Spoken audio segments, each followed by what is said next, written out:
Hello, listeners, from Roy Demarev in Sam, reporting to you this week from Worcester. Worcester is a city in the English Midlands. It's a very ancient city with a very ancient cathedral. And I have been here this last week, with the choir from Holy Trinity, with a few supernumeraries. We were about 25 singers, with two choir masters or directors of music, and we sang evensong from Monday through Friday. Each evensong was very complex, with a setting of the Magnificat and the Nunc Dimittis, and a very fancy anthem, as well as some preces and responses, if you know what they are. And we did that all day in terms of rehearsing, and then performed or sang at the service in the evening. It's a great experience, of course, doing this, both in terms of the quality of the music and this sense of dipping into a stream of history, a stream of continuous worship and music in the cathedral in Worcester, going back actually way before the Norman conquest in terms of it being a site of worship, but with the cathedral, the building of which really began seriously after the Norman conquest, around about 1088 or something like that. So there was our choir dipping into this stream, 1,000-year, if you like, stream of unbroken worship, in which we were leading that worship, in some sense, for just 5 days. Quite a humbling experience and a great privilege. Now, in Worcester Cathedral, two people are buried who had a profound effect on English history, if not world history. The first is King John, he of the Magna Carta and the great adversary in anything to do with Robin Hood. Whether he was quite as evil as we learn in the school books, I don't know. But he managed to die in Newark on the way here. He liked Worcester. And it is said that in his dying moments he said, "Please bury me in Worcester." And he's there in the cathedral between a couple of saints who are buried here as well, rather dramatically in front of the high altar. John is the signatory of the Magna Carta. He took very little notice of what it says while he was still reigning, but that document has gone round the world and is said to be one of the earliest documents and charters of modern democracy. The other historical character buried in Worcester Cathedral is Prince Arthur, the older brother of Henry VIII. Now, he died as a young man, even though he was due to take over the kingship after Henry VII passed on, and he was unable to do that. And after he died, he left a widow, Catherine of Aragon, whom Henry married and stayed married to her for the best part of 20 years, I think.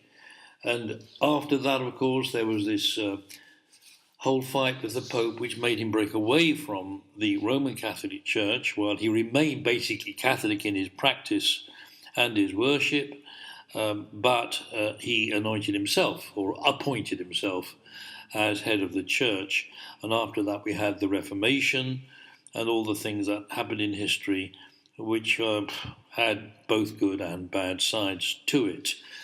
And one often wonders, if you go into the little chapel where Prince Arthur is buried, you can't help but wonder, if he had lived, how different today's world would be, certainly the English world and the many countries which stem from Britain. Of course, Henry VIII and the dissolution of the monasteries did not do a lot of good to the cathedral in Worcester, but it wasn't too badly damaged, not least because his older brother Arthur was buried there. And so the Worcester Cathedral survived, really, the Reformation, and suffered more greatly as a result of the English Civil War. because when Cromwell took over, they had a very negative attitude towards the Anglican Church. They were extreme Puritans.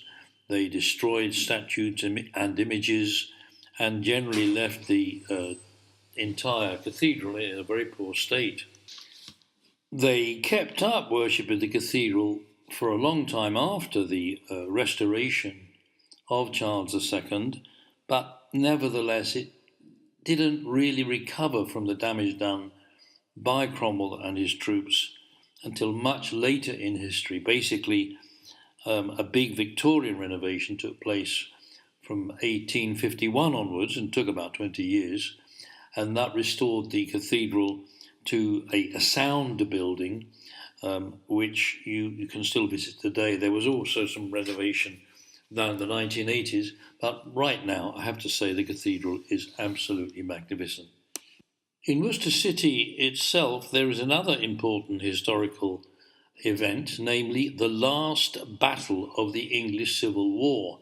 I certainly knew nothing about this until last year's visit to Worcester, when I learned that Charles II, this is after the beheading of Charles I, was still fighting the Cromwellians, the Roundheads, with an army of loyalists to the king.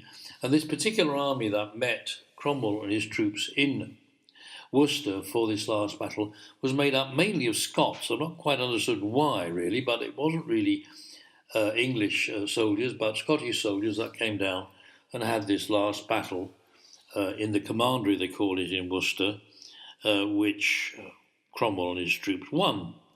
And that was the end of it, really, the English Civil War. Charles II then fled to France. Cromwell and his people took over, and it was only when he tried to put his son into the position he had, not as king, but as protector, that people said enough is enough, would invite the king back and return to being a monarchy with limited powers on the king, although it was still highly debated. And this led, of course, to the concept of a constitutional monarchy, which the UK and many other countries have had ever since. I guess that's enough of my activities in Worcester. It was very enjoyable, and if any of you ever want to visit Worcester, I recommend it. Stay for a week, there's so much to do. In the meantime, I wonder if there's anything going on in the Antics Road Show. Certainly on this side of the Atlantic, May has not got any control over her cabinet at all, and they're pulling in 2 or 3 different ways. And the question remains, if and when she returns from her holiday, whether they will get their act together and actually speak with a single voice over the issue of Brexit. It is really rather embarrassing to see such discord within the government and such division in what they want to say or do as they negotiate with the European Union about leaving it. It looks as though there is going to be a transition period. There needs to be one. She still thinks everything can be tied up within the 2 years which started last March. Most people think that's absolute rubbish, and it will take longer to really get the show under or after Brexit back on the road. As for the other side of the Atlantic, our chief antics actor is still very concerned about Robert Mueller, or Mueller they say, with regard to the jury he's now put in place to investigate the issue of Russian interference and meetings between the Trump team and Russian officials. There may or may not be anything in the Russian story. Certainly the FBI thinks there is something, but the important thing is to know whether or not the law has been broken and deceit practiced. There's been an article on Bloomberg, actually, I've just read, which says that the team that Trump has put together to defend himself or themselves against the Mueller team is pathetic. Mueller has got a far, far better and stronger and more experienced legal team to pursue this matter than ever Trump could put together. Well, it's all interesting, and it is indeed antics rather than activity, and we'll just watch and watch every week to see what happens. It is reckoned that Trump would want to fire Robert Mueller if he could, but if he does, I guess the whole world will turn against him, even people in the Republican Party. When it comes to investments, we are still in a very strange, even dangerous situation. The stock market did reach this last week some new heights. It has fallen back from those heights, and at the same time, the dollar has taken a significant fall, mainly against the euro. There is some strength in the pound, but only measured against the dollar, not measured against the euro. And as I mentioned, I think last week, when a currency weakens, the stock market of that currency and country tends to go up, because the assumption is that the businesses there can export better or defeat any imports better in competitive circumstances.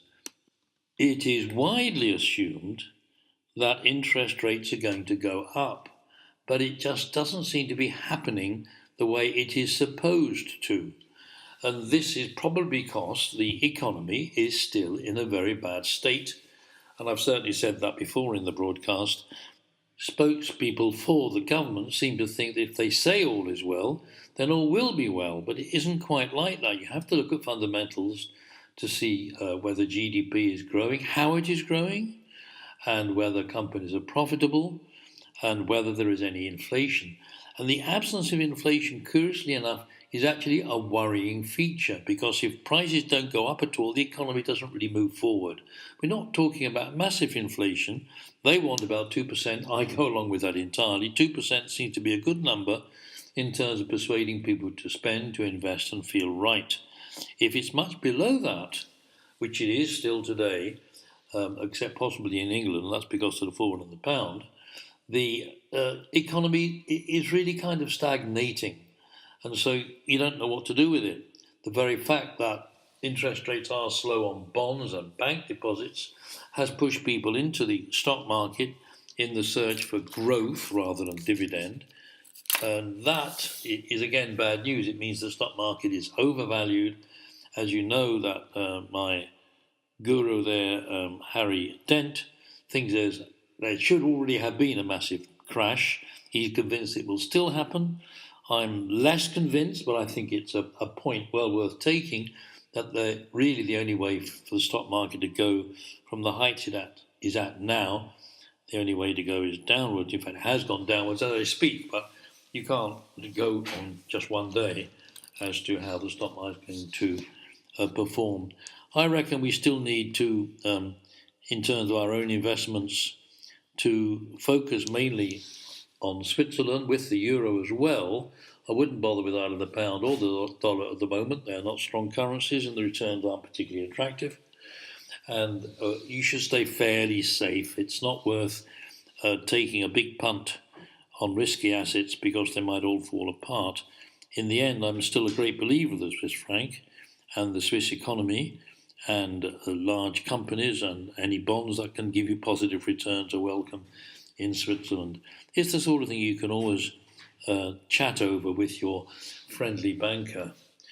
Or you could even call me, but I don't suppose you will. If you do, it's 022 774 3611.